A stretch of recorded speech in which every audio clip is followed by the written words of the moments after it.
I will build a great wall on a southern border, and I will make Mexico pay for that wall. I have so many fabulous friends who happen to be gay, but I'm a traditionalist. When Mexico sends their people, they're not sending the best. They're not sending you. They're sending people who have problems, and they bring those problems with us. They've been drug, crime, and they're a rapist. Donald Trump.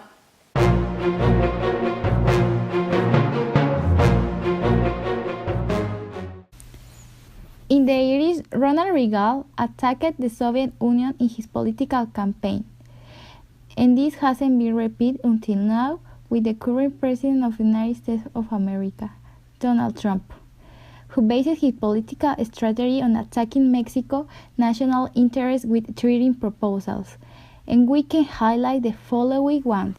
Renegotiate or abandon NAFTA. Mass deportation. Remittances conditioned to the payment of wall. High import border taxes. A 1,600-kilometer border wall. More expensive visas. The majority of voters who are responsible for taking the Tycoon of America to the White House are white men over 45 years old who live in rural zones and have no college education. This has led a new stage of economic and social uncertainties for the world, especially Mexico.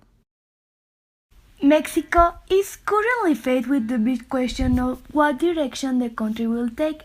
Trump is going to propose change for NAFTA in 2 weeks.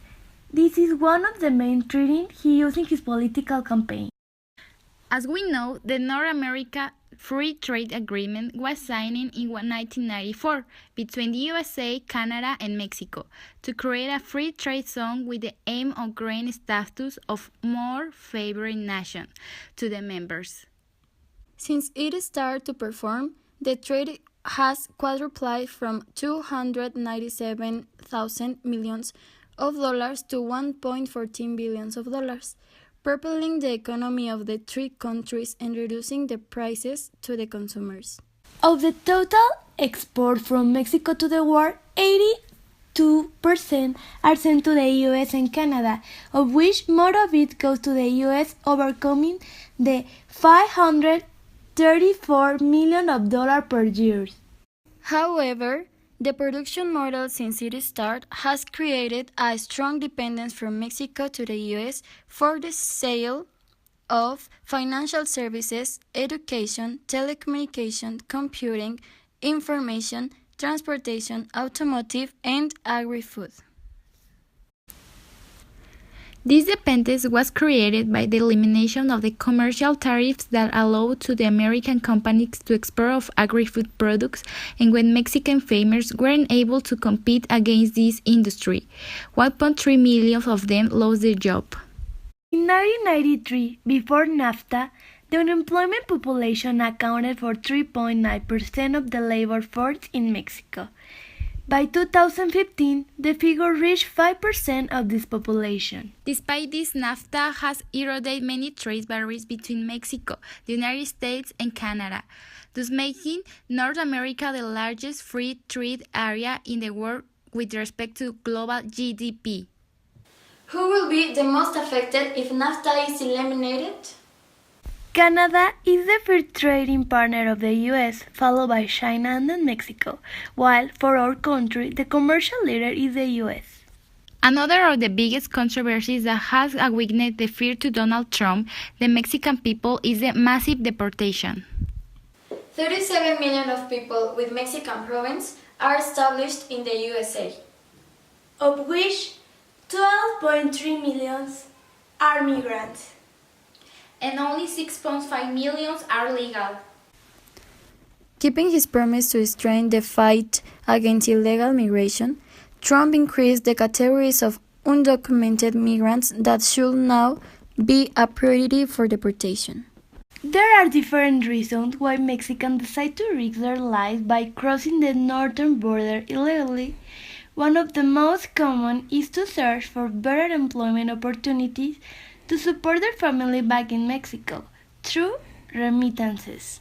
Sending remittances to Mexico is one of the most important sources of foreign exchange for the country. Of the total remittances sent by Mexicans from different parts of the world, 95.4% come from the United States. The role of mass media in the bilateral relationship has had a great impact since they are not only an information or entertainment tool, they have become the intermediaries between the institutions and the citizen.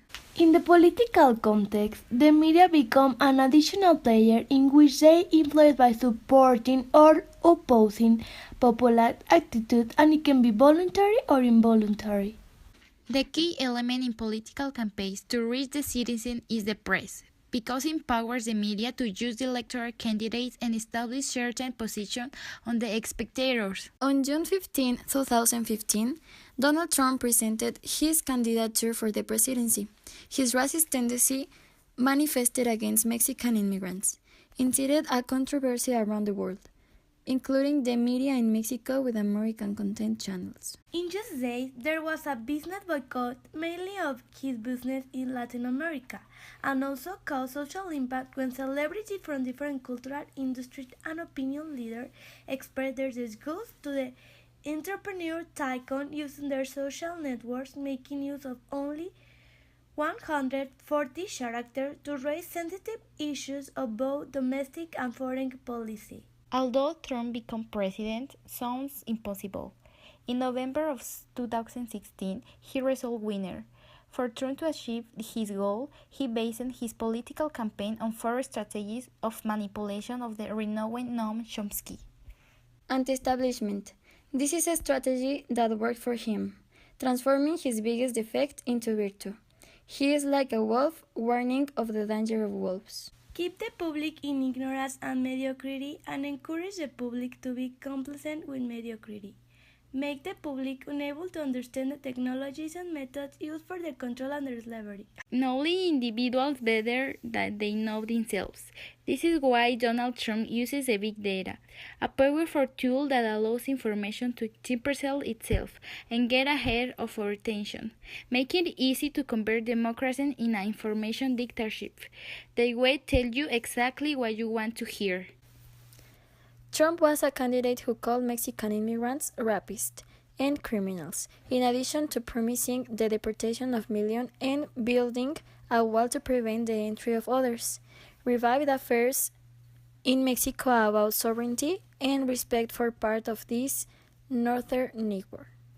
Some have considered that Trump's victory validates the perception that Americans, or at least half of them, see Mexico through a lens of stereotypes.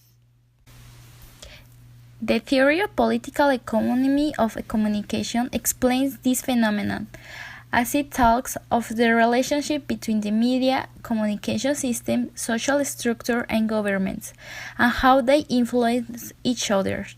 Their objectives of story are social relations, particularly those of power, that constitute the production, distribution, and consumption of symbolic goods.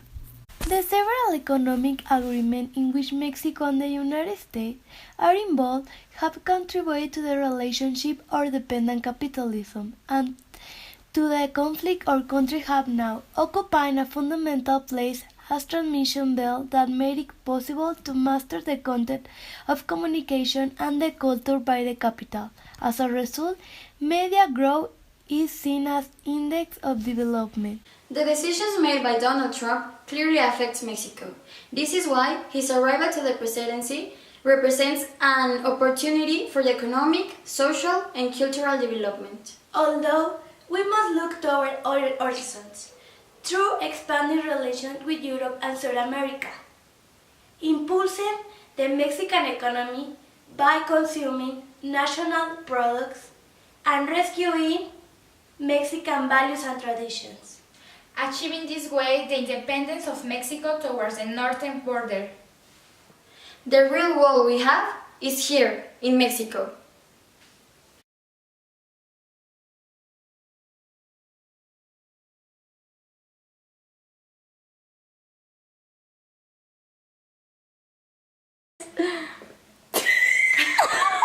Donald Trump.